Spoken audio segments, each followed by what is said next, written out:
enamorado de la dama a la que admiraba y miraba que volaba. La reina del trapecio la llamaba y soñó 1000 veces que su amor le declaraba. Pasaron los años y por timidez no le dijo nada, y todas las noches con mucho miedo la miraba. Surcar los aires allá en las alturas con mucha gala, y se moría de miedo al pensar que algo fallara. Y desde su rincón él la cuidaba. Un día pasó lo que tanto temía que pasara. Por un error de precisión se resbalaba y desde lo alto caía muy asustada.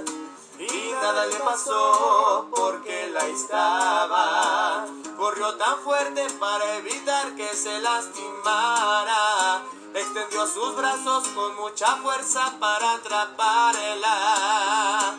Su espalda se rompió al soportarla, y a una silla de ruedas quedó su vida postrada. Ella agradeció aquella acción con toda su alma y le confesó que desde niña ya lo amaba. Y el que tanto soñó que eso pasara, entendía también que no podía sacrificarla. Y le dijo que no la amaba. Le pidió de favor que se marchara, pero ella no se fue y ahí estaba.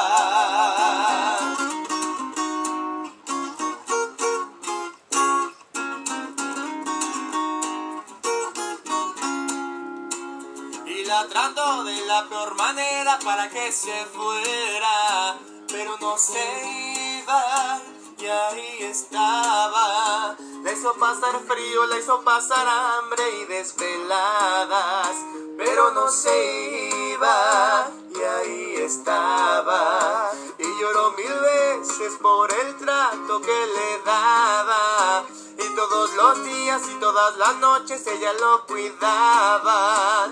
Con mucho frío, con mucha hambre y muy cansada, pero no se rindió y ahí estaba. Y aconteció que él comprendió lo que pasaba, que no importaba lo que le hicieran, no lo dejaba. Entonces entendió cuánto lo amaba. Le pidió de favor que lo perdonara. Ella le dijo que por favor no se preocupara, que desde siempre ella sabía lo que él intentaba, que la corría y la maltrataba para que lo dejara, y la trataba mal